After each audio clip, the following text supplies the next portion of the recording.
Okay, live. Um, how is that one of those Dyson air fans there? It is. Well, good pickup. I've never had someone notice that before. Are you an aficionado?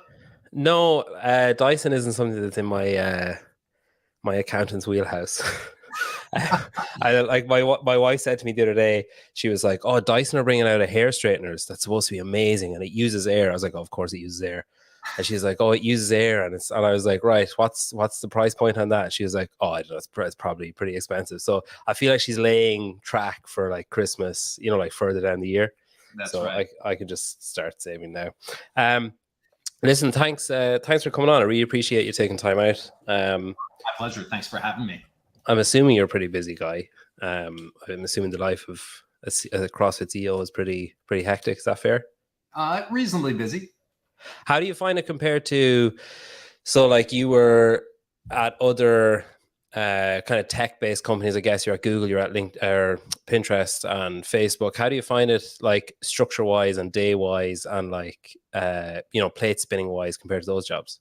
They were also busy. So I'd say similarly busy, and I'd just say in different ways. And there are things that I guess, to be fair, elements that are really similar and consistent, even though they're like wildly different companies. And then there are things that are fundamentally different that make this job really fun. So like my travel now, when I used to travel for Facebook, I would visit our office predominantly. So we had one in Dublin, we had one in India, had one in Texas. Now I get to travel and drop into affiliates and meet members of the community, and that's one of the best things about this job. So were you at the Dublin office of Facebook? Yeah, I actually really early opened that office. So Oh, that's cool. yeah, so I got a chance to go over there and spend a bunch of time to look at real estate, and I got the chance to get back to Dublin about once a quarter or so. That's cool. Do you like it? Oh, I loved it. It was one of my favorite places. I had my little routine. I would stay in this little hotel down by the docks, and had the pub I would frequent, which was conveniently right on the way to work. So yeah, I enjoyed it a ton. Wow, drinking on the way to work, Don. That's next I level mean, on stuff. the way home from work, obviously. Well, Yeah, yeah. when in Rome, as they say. So, Yeah, yeah. All right, you're getting into stereotypes. We'll move on. So I was looking you up on LinkedIn. Um, I noticed a trend of like 9 years. So like you were from starting in military to finishing in the SEALs was 9 years, and then Google, Pinterest, and Facebook was 9 years. And I don't know. I can't, like, 9 years is such a long time. Like, obviously, if you live to 90, it's not that long. But if you like for a career to start something in whatever 94, do it for 9 years, and then like walk away from it and walk away from it completely, like something totally alien to what you're doing. Was there a reason why you didn't stick in military, or why you didn't move into like training or doing something else involved in that? yeah, it's interesting. It's funny. No one's ever had that observation. I've never looked at it in terms of nines, but I guess there's something to it. Turns out I've been doing CrossFit for 9 years at this point now. Wow. Okay. That's it. Gosh, I can't quit now. So I'm going to defy the trend. Yeah, my time in the military was amazing for me.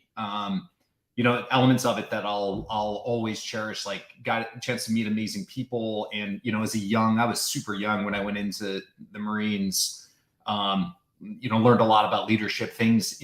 No other organization's crazy enough to give a 21-year-old responsibility for other people. But I learned that in the Marines. I did a couple tours overseas, and I got back to the point I knew that I wasn't going to be career military. It just wasn't the right fit for me. And military has this thing when when you're starting your career, you have very much more hands-on roles.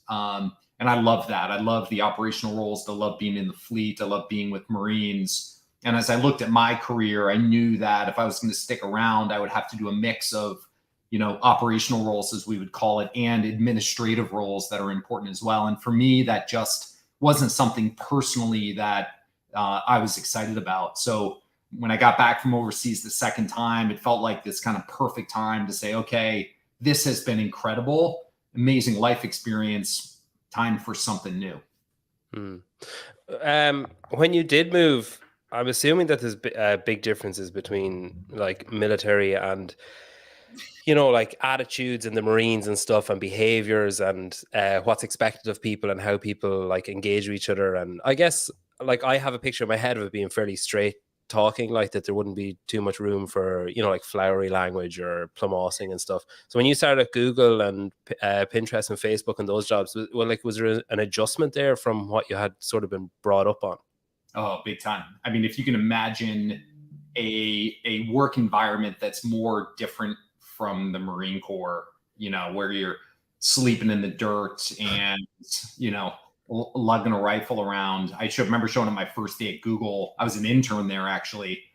And the corporate campus had ping pong tables and pool tables and snacks. I felt like I was at a carnival. And yeah, there were elements of the culture that were obviously so different. So, you know, after spending 6 years in the Marines, I had a rich repository of 4-letter words that were like, you know, pretty frequent in my vocabulary. And I had to work really hard to try to wean that down. And then there was an element of like culturally, you know, the military Marine Corps was very direct and everybody kind of opted into that. So like, you know, it wouldn't be unusual for my boss to call me in and be like, what the F were you thinking? You screwed that up. You know, you're an idiot. And I'd be like, you're right, I am an idiot. And I did screw that up and I'm going to go fix it. That type of approach and language didn't necessarily vibe and work at Google. So there was a period during which I had to like really be conscious of adjusting. I'd say like the fundamentals of leadership and getting things done and being a part of an amazing team, 100% universal and transferable. But the way to integrate them in terms of the language and the approach is something I had to learn. Yeah, but even when you change job in the same industry, you get that. Like I'm a teacher and I go around. So like the thing I'm doing now at the minute is kind of what would you call it, like locum work kind of. So I'm employed by a school, but I'm on this like text panel basically. And like some schools I go to, I know that I can say certain things, and other schools I go to, I'm like, no, that's not going to vibe here. Like they won't get that joke, or they won't get what I'm talking about, or whatever. Yeah, it is like people are weird. The CrossFit opportunity then, like how did that come across your desk? Like how did the conversations around that start? Yeah, so you know, I've been doing CrossFit for about 9 years now, and so I've been in the community. It has been, you know, really transformative for me.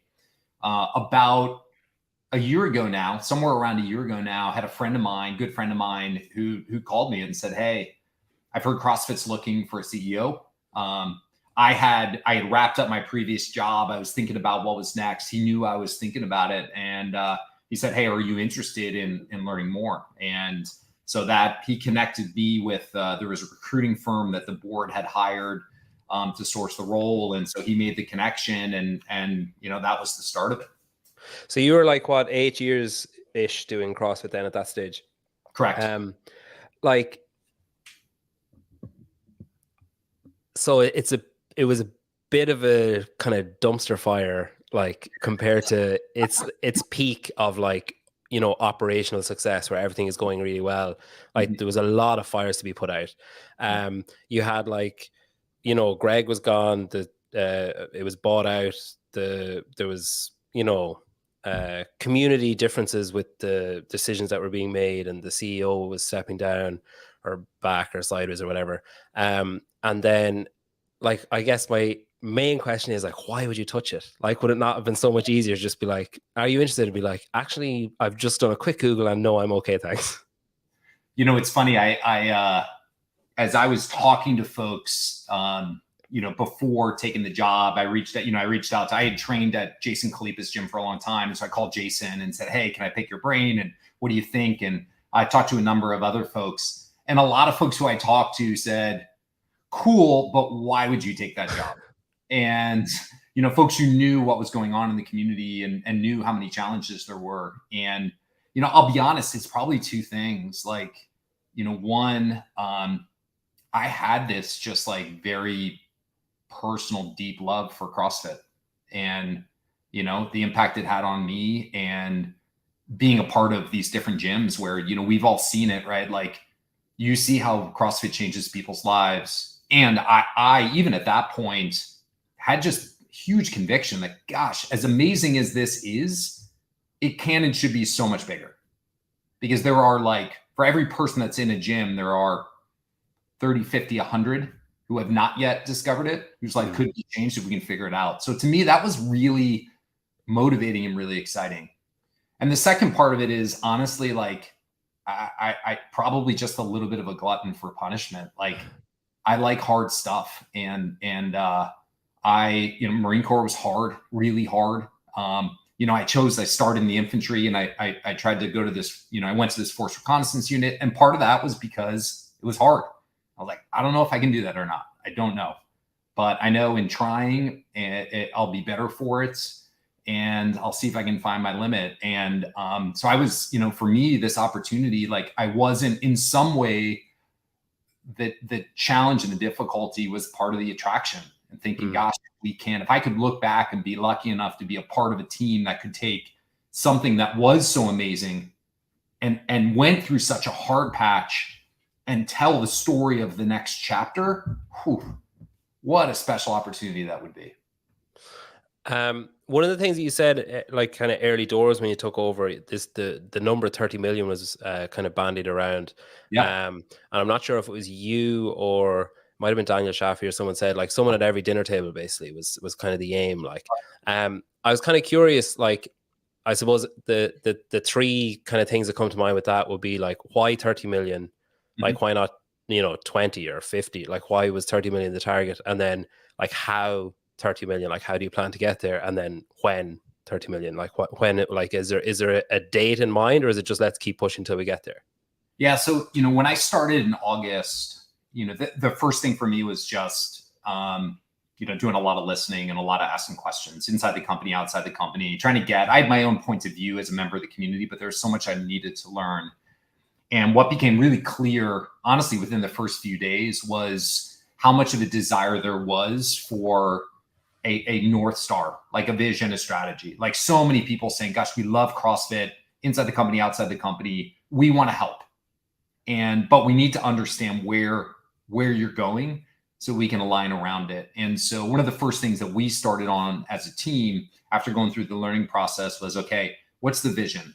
Not this year, like, far enough out so that, we've got the opportunity to build something, build real momentum here. And so we picked 2030. Why 2030? It's far enough out, to force us to do some real meaningful work. And it's a nice round number. Candidly, that was part of it. So 7 years. Okay, where do we want to be in 7 years? And so the first question then was, what is the most, if we're going to, tell a story of what success looks like in 2030, where do we start? What is the first thing that we say? And it started with the number of people whose lives have been changed through CrossFit. That's it. That's the North Star. And by the way, if we achieve that, everything else is good. It's good for affiliate owners. It's good for coaches. It's good for us. It's good for partners. And so, that led to then, okay, what is a meaningful, aggressive goal? So we looked at where we were. We don't have great data on this, candidly. We actually don't know exactly how big our ecosystem is today. But, we estimated between folks who are in affiliates, maybe doing CrossFit at home in a garage, there's somewhere between 2 and 3 million people. So we took the upper bound and I said, let's 10x that. Like, organic growth won't get there. Like, our current path will not get us there. It's going to force us to do things that are really meaningful. And let's pick a number that is really aggressive, but also achievable. And so, we picked 10x. Is it perfectly scientific? No. But I'll say, if we can get to 30 million, and I'm confident we can, holy cow, we'll be on an incredible trajectory. And I think, by the way, our addressable market, if we describe it that way, the number of people who we could touch, I think it's so much bigger than that. But getting to 30 million is going to force us to solve tackle some meaningful problems and challenges along the way. And so that's how we got to 30. Say of the 30 you're talking about, like, you're not talking about members in affiliates. You're talking about, like, obviously some of that 30 will be members in affiliates. Some will be coaches. Some will be, like, people who, like, I do CrossFit at home. So, like, yep, I'd be included in that. Yes. Are you looking to get those people? Are you looking to get, like, friends of current people or family of current people who are involved? Or are you looking at getting, like, people who are doing whatever F45 or powerlift? Like, what's your kind of who's on your radar for that? Yeah. So when we talk about who is our addressable market, who's CrossFit for? Are you still there? Okay. Yeah. Sorry, my computer went out for a second. So if we think about who CrossFit's for, we really start with this notion. And actually, Greg Glassman said it, CrossFit's for anyone, but it's not for everyone. And I think what he meant by that was it's a mentality. It's not your age. It's not your gender. It's not your current level of fitness. Actually, it's, are you willing to put in the work and be a part of this community? And so, we start with that. And then we're looking at, okay, if we look at where we're having the biggest impact today, which audience and group of people do we believe so if you drew a circle around our community today, we look at what's the next concentric ring around that. Who are the folks that are closest to be able to get in? And so we look a lot about, it's much more of a mentality and a psychographic than it is a age and gender. And it's really folks who are attracted by the challenge, who are willing to put in the work. It absolutely starts with existing members. I think if you look back at one of the things that we've tried to do is look back and say, gosh, CrossFit went through well over a decade of incredible growth. What drove that growth? And how do we reignite some of that? And I think what drove that growth was this extraordinary experience that happened inside of affiliates that had such a big impact on people's lives that those folks walked out the door and told everyone they knew about it. And we get us as members of the community, we get a hard time about this. People say the jokes about, how do you know someone does CrossFit? They'll tell you right away. But there's something to that that's really powerful. So yeah, like the next concentric ring is, how do we make it easier for our community to tell the other people in their lives who they care about CrossFit? And then how do we understand what the obstacles are for those folks today? Like, why haven't they gotten in? And then there's a bunch of work we're doing on this, but one of the big areas is in and around, I think, people's perception of CrossFit and some of the concerns around CrossFit being dangerous, CrossFit being really intense, you having to be in shape before you go give CrossFit a try. And so that's where we're lining up. A lot of our work is, how do we activate, make sure that members are having great experience? And then how do we make sure that someone's first impression of CrossFit encourages them to walk in the door of an affiliate? Because we largely know if we can get them to go give it a shot and do a few workouts and experience this incredible community that we have, odds are pretty good that they're going to stick around. And is a large part of that media then? Is a large part of that, like, say, like when I think of getting people into CrossFit gyms, like, yeah, there's that thing you're talking about of, I guess like anecdotal sharing of, oh, I love it and you should do it and you should, like, never shutting up about it. Then there's also, like, you think of the videos, like the old videos back from 5-10 years ago. Like, is there plans to, like, make that more of a focus now and to kind of bring that more, because obviously there's been kind of a dearth for that kind of stuff for the last 3 or 4 years, say? Yeah, so absolutely. And one of the biggest things that we did in this first quarter of this year was invest in media and storytelling. So we had a campaign, The Magic of CrossFit. We put a really meaningful investment towards it. And it was all about elevating these stories, like what's happening inside affiliates all around the world that help people understand, the magic of the CrossFit experience and who it's for. And so that campaign team did an incredible job with it. I think it was really, really well done, really inspiring. We're now building on that. So there's some things that we learned from that, some things I think we did really well, some things that I think we need to do better. So part of it is the storytelling. Another big part that we learned in the first quarter of the year is, so we did an incredible job getting more people to CrossFit.com. So we saw a huge year-on-year lift in traffic to CrossFit.com. What we're not doing a great job with is the experience when you land on CrossFit.com. So that's where we're shifting our focus now to make sure, hey, if you're someone who maybe came across that piece of media on a social channel, came to CrossFit.com because you're curious, but you still have some reservations, how do we get you through from interested and curious to convicted and ready to give it a shot? So we're now investing in that on-site experience and the handoff to an affiliate, so that we can convert more of those curious into people who are actually doing workouts. So we're trying to build on that now going into this quarter and the rest of the year. And then you'll continue to see more and more media from us that is really aimed at changing those perceptions and getting people into affiliates. Is the media, is that largely contracted work? Is that largely like outside or So we do internal? a mix. So we do a mix. We do some of it contracted. So we have an incredible partner, Hamilton Roads, who does a bunch of work for us. They're extraordinary. And then we do a bunch of it internally as well. And it's probably best said that it's a partnership between our team and partners who do that exceptional work.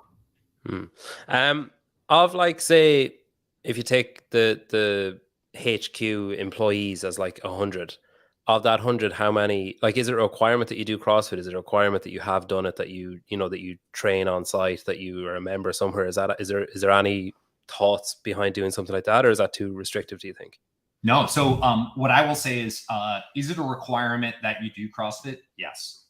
Is it a requirement that you have done it before you start? Not necessarily. So we have and we'll continue to hire people who have a real passion for fitness and for whom CrossFit could be life-changing, but for whatever reason haven't experienced it yet. Once they start, so we actually have started, everyone on our team goes through and gets their L1. So that's a requirement. Yep. I think that's a fantastic thing. And then everyone on the team is part of they either do CrossFit at home or they do CrossFit in an affiliate. But I think it's really actually important for us. We need people inside who are in the shoes, I think, of the people who could be a fit but haven't discovered it yet. I think that perspective is important for us. You mentioned there that you took over and you kind of started looking at goals and you set out your markers and stuff. Was part of that, like, say, for your what, like 9 months ish now? Right. There's another 9. When you like, was part of the kind of agreement that you made either like verbalized out loud or just internally in your head, like, okay, I'm just going to watch for, because a lot of people come into that role and just clean house and just straight away be like, you're gone, and bring in their own people. Was part of it just, I'm just going to watch, see what happens, and then see what needs to be patched up, what needs to be fixed, what needs to be gotten rid of? Yeah, 100%. I mean, that was I have been through in my career this enough times to know that you only know so much before you join an organization. And if you really want to make good decisions, you've got to take the time, I think, to understand context and understand what's happening. And, I knew a little bit about CrossFit, having been a member of the community. I certainly didn't know a heck of a lot about the business, about, what was happening on the team. So very deliberately, and what I communicated to our board was, hey, the first phase is about learning. And again, I bring in a point of view, and I actually put together the board asked me to put together a plan. What would you do? I was like, gosh, this is like, I have such limited context, but I came in with a plan knowing that plan was going to change unless I happened to get, unbelievably lucky. But I came in with a point of view, and then I spent the first couple months just meeting with people and asking a lot of questions. And then as a leadership team, we started saying, okay, we are going to, here's where we're going to be by X date. We're going to be done with the vision and the strategy and the operating plan. And we're going to look at our team and organization. We're going to work through that successively. But we're going to start with a really deep understanding of where we are to make sure the decisions that we end up making are the right ones. Now, is there a cost to that? Sure. There are probably some folks who might have come in and said, you know what, like, scenario's urgent enough, we should make some more aggressive changes. I felt like the right thing to do is come in and try to ask some questions and get grounded first. One of the things, just when you mentioned aggression, I saw there's a video a while back of you saying that, people were saying like the world needs CrossFit when you started there first, and you're like, maybe pump the brakes a bit, it's a bit too aggressive. And you were saying that, like now that, this is a few months ago, you're like, now I get it. I get like that kind of mindset, and that you kind of shifted towards that yourself, but you were still, you've kind of alluded to it there a couple of times as well, that you're kind of conscious of the perception or the preconceived notion that people will have of, like, the kind of zealous or overly zealous attitude towards it. How do you, is packaging that and like getting it out there, is it just like those kind of videos that you're talking about, the Hamilton Road stuff and the in-house stuff of, like the older CrossFitters and the people who've maybe recovered from diabetes or maybe recovered from injury or stuff? Or is there like, is it kind of a multifaceted approach? Like, say, I'm thinking of just actual content that you put out on social media, on, like Instagram posts or on, other podcasts and stuff. I think it's without question the latter. It's without question, it has to be a multifaceted approach. And we look, at the end of the day, I think what we have to start with here is really being clear in what the outcomes are that we're trying to achieve. In this case, our goal is to get more people into CrossFit affiliates. And we should come into it now with a strategy and a set of hypotheses around what can do that best. And there are some things that, these incredibly well-produced stories that elevate members of the community, great. But that's not the only, we shouldn't assume that necessarily is going to work for all people. And so we have to be willing to, one of the things that we're really trying to work on culturally is making sure that we're coming in and we're able to validate and stress test our assumptions around things. Great, that story looks, you and I can watch a video and say it's the perfect story. At the end of the day, what's going to tell us whether or not it's working is if we can measure and track how that story gets people to walk in the front door of an affiliate. And we should be open about the different types of things that we should try and experiment with. So, for example, a lot of that media that we've done historically is incredibly well produced, really, really compelling, tends to be a little bit longer form.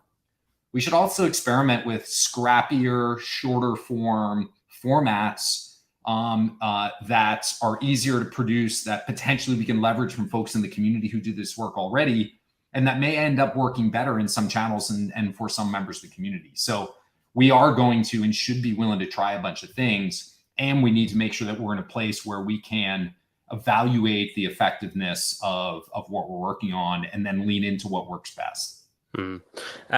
Like, I don't want to get out of line, but like, I do feel like something that's maybe lacking certainly from my perspective. And like, I think there's been a lot of disappointment.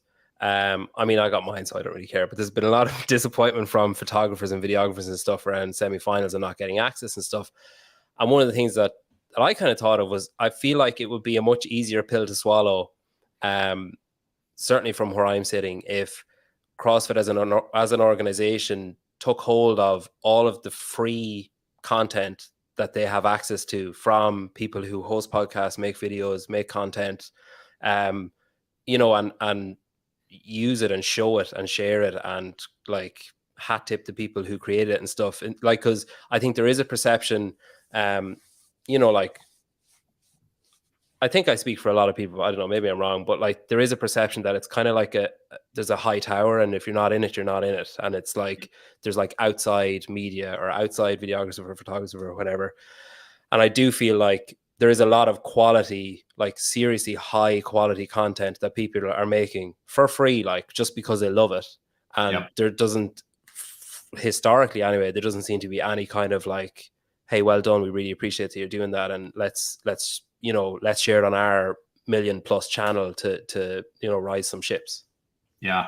No, I appreciate you raising this, and it's definitely not speaking out of turn. I think this is an area that's like important for us to have a really thoughtful approach towards. And I think there's like two things here that I think are probably important. One is, I agree. I think we're probably coming from a place where philosophically our approach was more internally produced, internally operated, and then there's everyone else. And honestly, I think this is true beyond media as well. I think in some cases, like, I really think about our role is to align and pull together as many people in our community as possible in service of growing CrossFit and touching more people. And our mentality, I think, increasingly needs to be, how can we show up as a great partner that enables people who want to help in a way that is good for them and good for the community.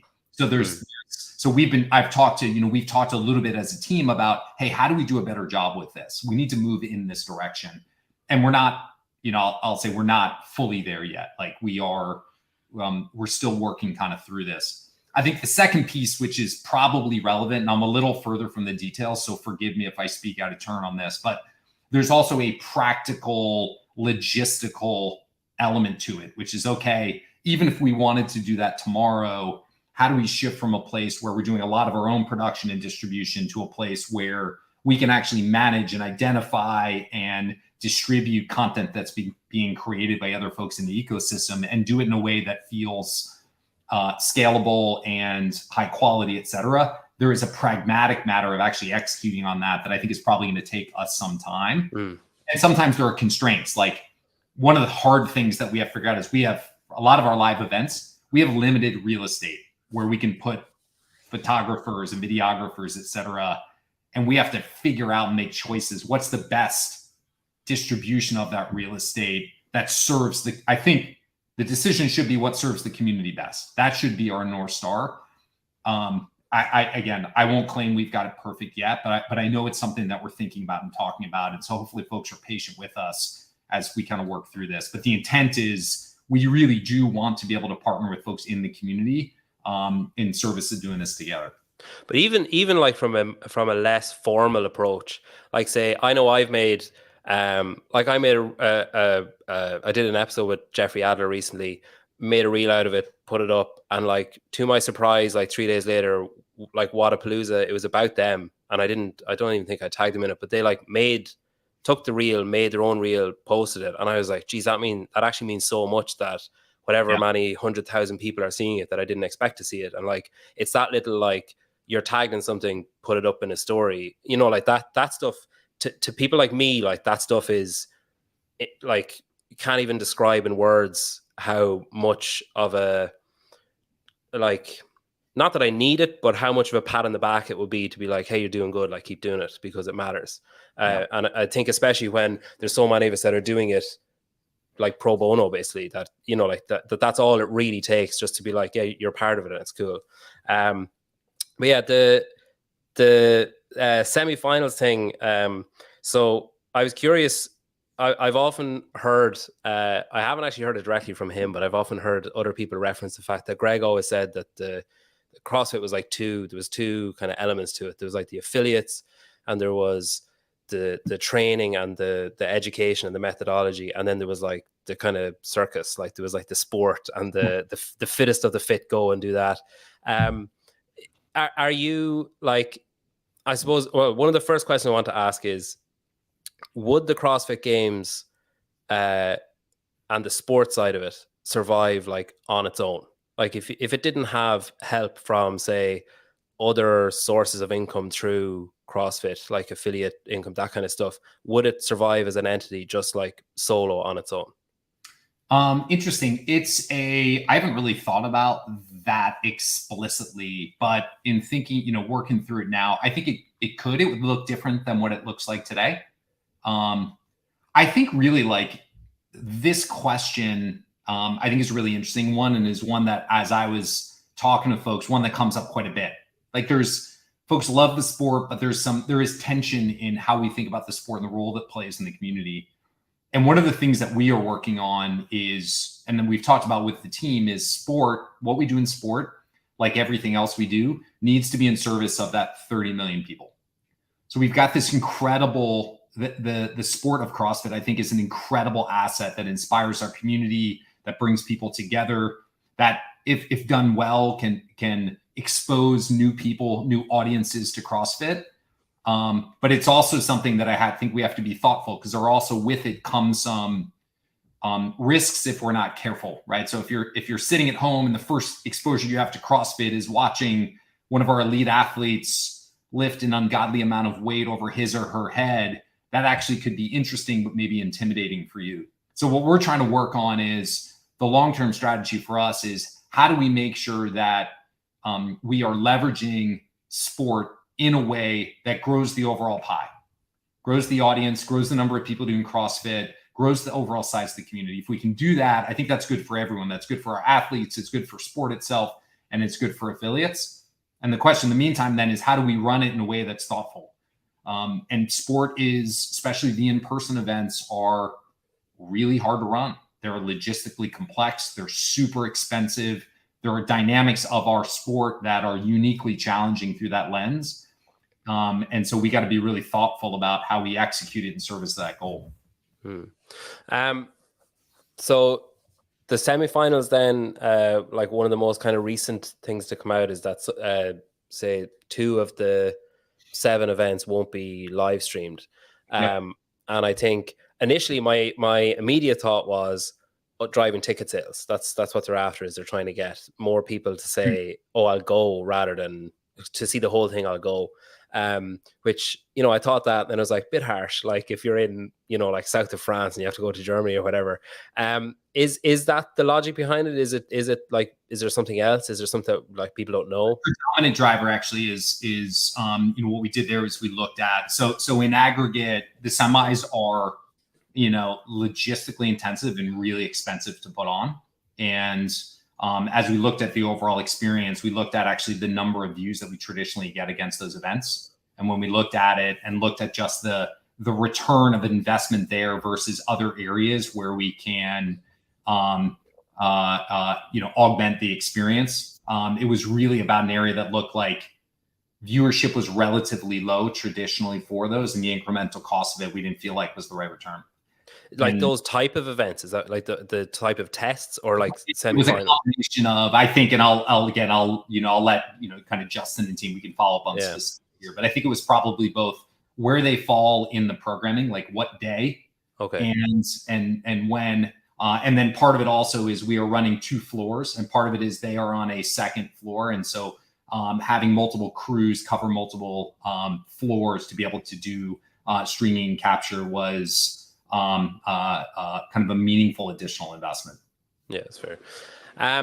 With the those 2 separate beasts that like Greg initially talked about, with the education training and affiliates and then the games and stuff, is that like, has that been a struggle kind of managing to, like, almost wearing 2 hats? Like obviously you're saying that your overarching goal is like, right, the 30 million and everything feeds in towards that, but then you've got like the kind of glitz and glamour and the sports side of it, and all the kind of analysis and pressure and everything that comes, and the commentary and everything comes with that. Then you got the affiliate side, and you need to keep the members coming in. You need to bring old members back, bring new members in. You need to keep the owners happy, try and get people to re-affiliate, try and get people to decide to affiliate. Is it difficult? Like, and I'm sure there's a lot of delegation, but still, is it difficult being like, all right, it's Tuesday, I need to put on my sport hat and like talk to JB and Boz and get some stuff sorted. Then it's Wednesday, be like, right, I need to meet with affiliates. You know, it is a challenge, and it's one of the things that I think is really interesting about this job. Our team is really small. Like, we're about 150, 160 people. We have, for a community of millions of people, tens of thousands of small businesses, hundreds of thousands of coaches in over 150 countries, with 3 fundamentally different businesses. We have our affiliate business, we have education, and then we have sport. And so it's really like, I'd be hard pressed to find a lot of other businesses that have to manage that amount of complexity with such a small and lean operation. And so it is definitely a challenge, but it's also part of what makes it really fun. And I think increasingly for us, what we're trying to do is, rather than, I think historically to some degree, this is probably, you know, natural, we have thought in a very siloed fashion. Great, let's run our affiliate thing, and let's run education separate, and let's run sports separate. What we're trying to do increasingly is actually think holistically about, look, we have one community, and we have 3 really powerful complementary parts of the experience and parts of the business and community. How do we show up in a way where we're all moving in the same direction, and we can do things in sport that accelerate what we're trying to do for affiliates and vice versa? And so featuring, you know, what you probably saw last year is we made a really big effort to really feature affiliates in the experience at the games in a really meaningful sort of way. We'll continue to do that type of stuff, really trying to invest in education in and around it, really trying to bring community-based events into the games as well.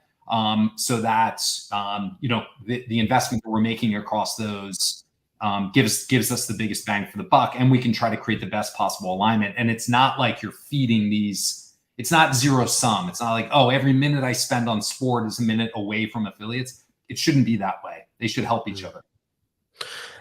Would you ever think of charging for live stream, like for semifinals and stuff, and saying, okay, if you want to watch anything, you pay $5 for the weekend or whatever? Would you pay for it? Well, I would, but I'm probably like the wrong person to ask. I'd probably pay. If you told me I had to pay $100 to watch Berlin from home, I'd probably pay it. Yeah. But like I understand what you're saying, that there probably are people who'd be like, oh, screw that. I'm not going to bother. Well, I think, you know, one of the beauties of our community is they're really vocal, and it's awesome. That's one of the strengths. I'm sure you felt the brunt of it the last little while. It also just means, and this is okay. Like, I think this is part of the role that we're in. It means, look, we're going to do, especially elements of CrossFit that people feel deeply passionate about. We're going to hear about it. And that's okay, actually. Like, I think like our job is to try to make the best possible decisions. We're not going to make decisions in a lot of cases. Like, if we try to make decisions that everyone likes, we're going to fail and we're going to get nothing done. So we have to be willing, I think, to take some risks. On this decision, this is why we've spent so much time on articulating what success is for us. What matters most. For us, what matters most is growing the number of people in our community. And so through that lens, if we think about that, then sports job is to expose as many people around the world as possible to CrossFit to try to get them into an affiliate. And if that's sports job, then thinking about something like pricing should be, what impact does charging for access to semis or games, what impact will that have on reaching new people? In that case, it probably means that we reach fewer people and we have a smaller impact in growing the ecosystem. So that doesn't mean we wouldn't experiment with it, but that's something I would really want to make sure we understood. Gosh, yeah, we might be able to make some more money, but if our goal is to evangelize CrossFit and get more people into the community, this is going to probably make that harder to do. So the I guess recent news out of CrossFit, you mentioned that you have kind of a lean team and it got leaner like a few weeks ago. Were you surprised by the reaction to that? Were you surprised by the kind of, like, it incited a bit of panic and a bit of like, wait a minute, what's going on? Like, you know, there was kind of a sense of people, I guess people tend to look at a negative or tend to find a negative. So they're fleeing the ship. It's on the way down is where people's minds kind of go. Were you guys kind of aware that that was probably going to be part of the reaction? And like, was it frustrating, I guess, the way that it came out and that it wasn't just purely an announcement from your side, that there was kind of, you know, whispers and stuff beforehand? Would you have rathered it was just, okay, we are announcing today, Friday, that the last 3 days we've done whatever? Yeah.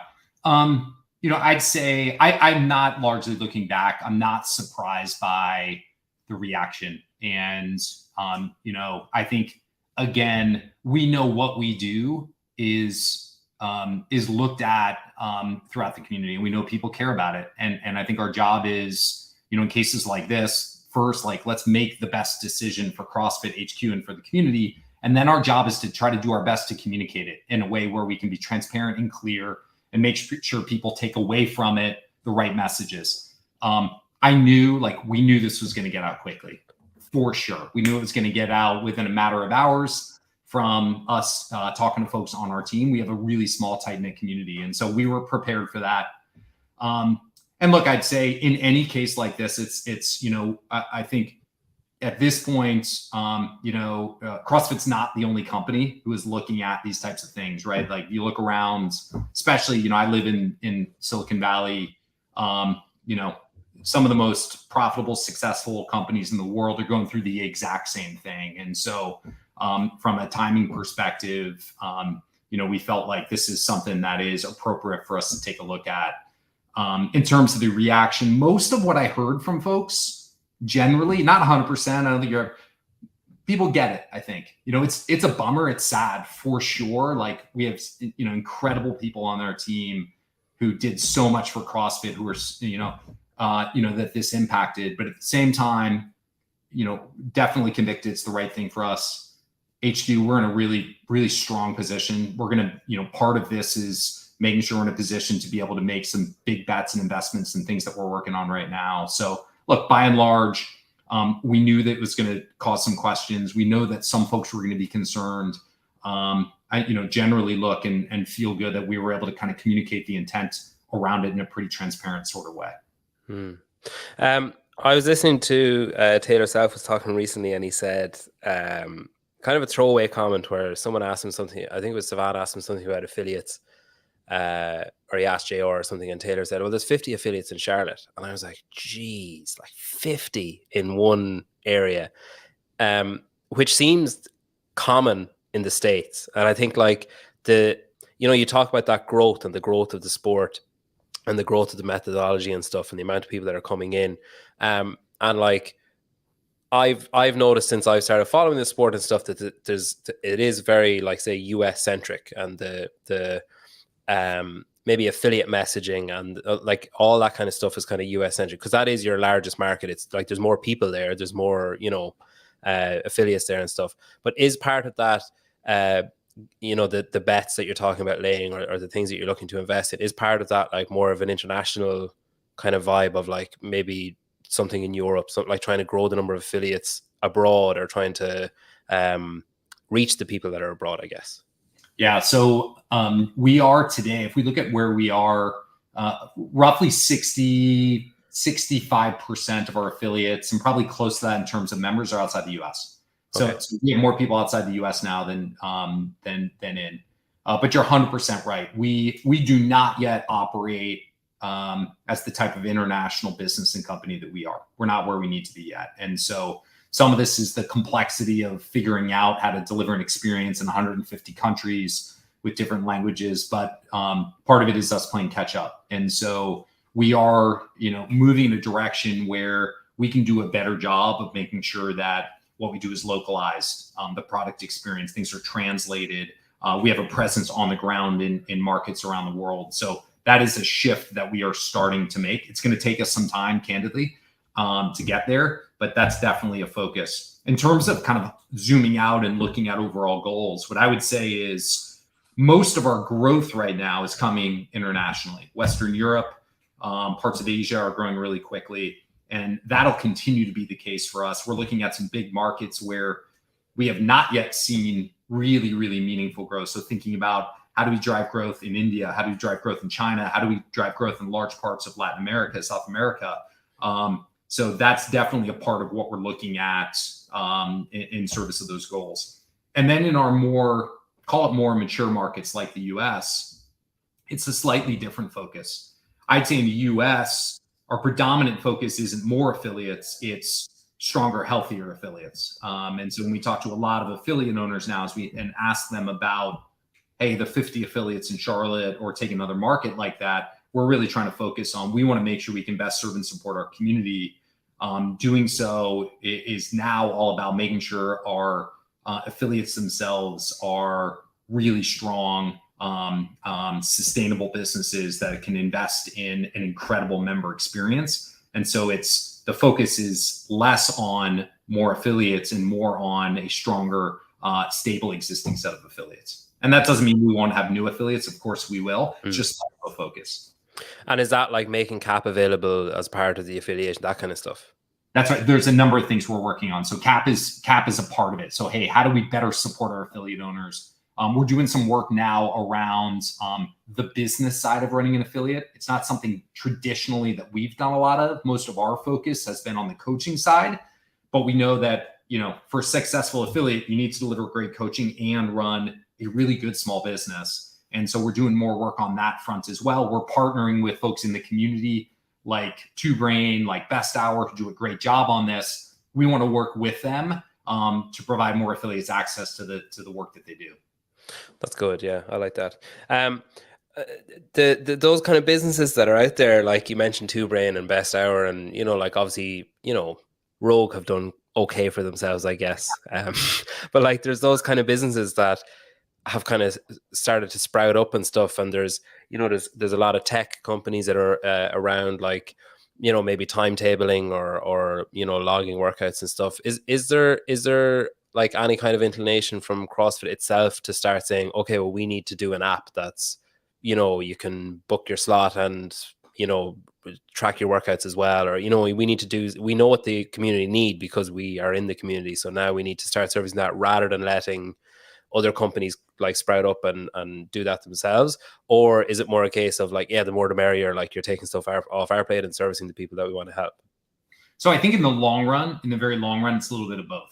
And I think one of the strengths in the CrossFit ecosystem is that we have these incredible partners, businesses that are solving affiliate problems and coach problems and delivering a great member experience. At the same time, I think we need to make sure that we are playing the role that we need to in the community. One of the challenges we have now is we have very little data and insight into what's happening in our own community. So because we don't have a direct relationship with most of our members today, we don't know how many people do CrossFit. For affiliates, we're really limited in what we understand. We for a lot of them, we talk to them once a year when they pay their affiliation. And so when we think about, long term, where we want to be, so that 2030 timeframe, I think what I hope is that we continue to have a bunch of really successful partners in the community who have built amazing businesses and are innovating in around the core experience that we support for our community. But if you're an affiliate owner, if you're a member of the community, you can depend on CrossFit for kind of a core part of the experience. Now, exactly what that looks like, we're still figuring out, but I think it's probably going to be, and I think that's the best thing for the community, that we figure out a way to help those partners be successful. And we've got a really good set of products and services for our core customers. You mentioned at the start there that one of your kind of military background would have been you were called into someone's office and they said, like, what the F are you doing? You messed that up. There's obviously been some pretty, glaring mistakes over the last little while. I'm thinking of the sports side specifically, where there was the judging and scoring and those kind of issues. The worldwide ranking was brought out that wasn't really met with a lot of enthusiasm. There was perhaps better options highlighted by members of the community themselves.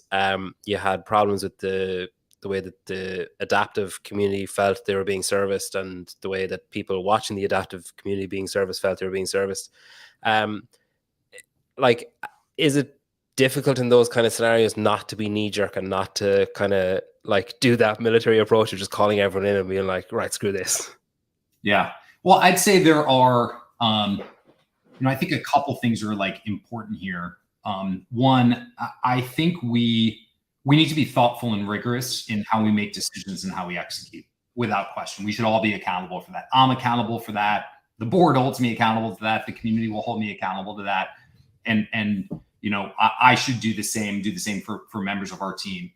At the same time, I think we also need to be willing to take some risks and make some mistakes. And I think if we are really going to continue to innovate here, if we remain static, we're not going to grow. So we have to be willing to change, and we have to be willing to place some bets, some that won't work, some that will, in service of figuring out how do we continue to grow CrossFit and make this a better and better ecosystem. And I think our job in that's going to mean there are going to be times when we make mistakes and we screw things up. And my expectation, I tell folks on our team, if you are batting 1,000, you're not being aggressive enough. So we have to be willing to push. Now, when we make mistakes, my expectation is that the team is doing a really hard look at what happened. So, hey, if we made a mistake in judging, if we made a mistake in X, Y, and Z, what happened? And are we taking the proper steps to make sure that mistake never happens again? And as we approach it, our expectation isn't that everything is going to work, but the expectation is we should be thoughtful and rigorous about the bets that we're playing. So did we make a mistake because, look, we had a thoughtful bet, but it just turned out not to work? Or did we make a mistake because we were sloppy? If we were sloppy, that's not okay. That's not acceptable. And so culturally, I think I think when I think about some of the most successful organizations, institutions, they're willing to take bets. They're willing to get it wrong. I think some of the best athletes do this as well. They're not perfect, but they hold themselves to a really high bar in the rigor they apply.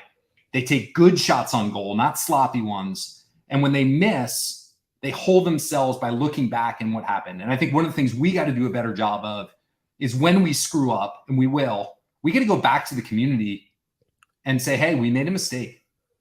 Here's what happened. And here's what we learned from it. And it's not going to happen again. We'll make different mistakes in the future. So that hopefully folks, my hope is, and we're still going to catch heat as we should. But hopefully folks then trust, hey, if we're being rigorous, if we have the right end goal in mind, if we care about the right thing, and, over time, if the experience gets better, I hope we can earn some space and some grace from the community for when we make good mistakes. Yeah. How does that land with you? I don't know, like I didn't hear much sorry. I didn't hear like, not, I don't mean from you, but I mean from the people who made the mistakes, like from, like there was a lot of issues. People had a lot of issues and it's affecting people's like seasons and livelihood and everything. And they're, like I listen to, obviously I'm assuming you don't have time to listen to everything that's ever put out with every, media outlet and stuff. But like I've listened to, one of the people who would have been largely in charge of the scoring and judging be quite apathetic and quite like, well, what do you expect us to do about a lot of the issues that were being raised? And, like there was, I don't know, like I guess from my perspective, it seemed like a lot of the issues were being maybe downplayed and made to be like, oh, come on, like this didn't come from HQ, but I know that I heard someone call it like a nothing burger, like that was just, it's just nothing, it's no big deal. But like it is like there's substance there for someone, like it's affecting someone, and if it's affecting someone, chances are if it's affecting a lot of people. And I think just to say like, oh well, like one of the things that was raised was someone said, and I don't want to get into minutiae of it, but this is just indicative of the attitude. I think I think it was Lauren Khalil put it to someone like, well, why don't you just put a rule in the workout rules? The judge cannot touch any equipment.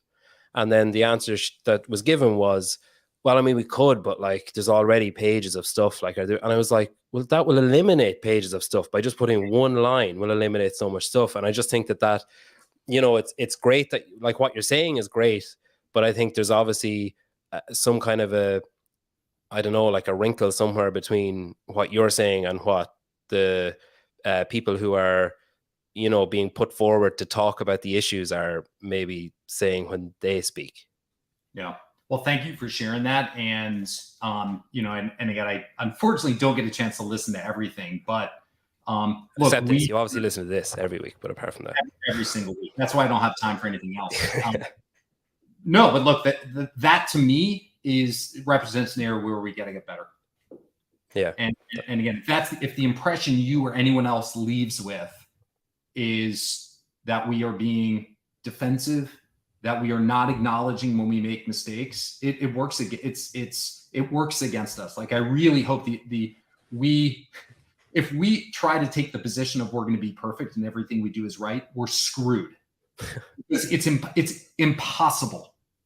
Like I think the position we have to take is we're going to do the best we can to serve and support this community. We're going to make the best decisions we can.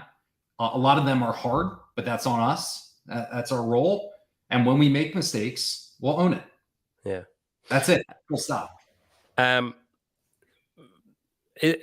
Obviously we're in the middle of the game season and we have semifinals are kicking off. Are you going to any multiple all semifinals? Well, obviously you can't going go to Pasadena in Berlin. Oh, okay. I'll see you in Berlin then. That's cool. So one of the kind of narratives that I saw spun around the layoffs was a lot of people were saying like, on semifinals is only weeks away. And I was kind of looking at the list of like people who are being laid off. And I was like, not involved. Like there was a lot of people who are kind of maybe on the fringe of being involved in the semifinals or like the game season itself. Is that like a point of frustration where, you make a decision and it's a hard decision to make and it's obviously going to be talked about, but that people lean towards that side of things and say like that CrossFit is just the games or that CrossFit is just the sport? Because obviously like you're saying that you have historically had those three separate silos, you want to make them one, but I guess if one of the silos is massive and it has a huge spotlight on it, it's tricky for the other two, I guess. Yeah, so first I'd say actually our team that supports sport directly is really small relative to it. I think most people would be shocked at how small the team is. Now we do a lot of work with volunteers and partners who help us, but it's not like the sport team is 90% of the business. Actually, it's a relatively small piece. And when we go through, when we looked at the decisions we were making around the team and the organization, what we looked at every single team, we looked at every single role, and we really worked backwards from, okay, what are our goals? What does it take for us to be able to execute that? And every single team we made changes on. Are they perfectly proportionate? No, because that wasn't the right thing for the business. Does that introduce some degree of like, well, this team got unfair? Yeah, look, that's a little bit of a risk, but I think that's where it's on us, as leadership, to build trust in people that we're making the right decisions for the business. There's no agenda. The only agenda is putting our team in a position to have the biggest possible impact against these goals that we've communicated externally. We won't get it perfectly right again, but we're going to do the best we can. And then if folks have questions about it, they can ask and we'll be transparent. So, like obviously last year there was big changes to the sport with semifinals and, like the open quarterfinals, semifinals games and the way that the season was structured. And, there was kind of a commitment put that like, okay, things might change, but they're not going to change as drastically as they have changed in the past. We're not going to, suddenly revert back to sanctionals or, whatever. And it's kind of, I guess now is a lot closer to the old system of regionals, but with more of a funnel or an extra step, I guess, to funnel through. Is there, obviously with the layoffs and those kind of changes to the company in general, can we expect similar or some kind of change with the sports side of things? And were you kind of saying like, all right, I'm going to change, like, we've identified changes we need to make in these two silos, and we'll leave that one alone because we're right in the middle. Like there's no, like it'd be a bit harsh to do it now or upset the apple cart too much to do it now. So we'll wait until August and then we'll assess how did the whole season go from start to finish and are there things we need to change in that? Yeah. So I think at, starting point at a really high level, like I think what we got to figure out here is how we balance, there's a real cost to change. And we know it's really impactful for athletes. It's impactful for our partners. It's impactful for folks who run third-party events. It's impactful for the media. It's impactful for our team. So we have to be really thoughtful about that. On the flip side, I think we've got to be able to take a hard look at every year, every season and say, hey, what's working really well and what's not?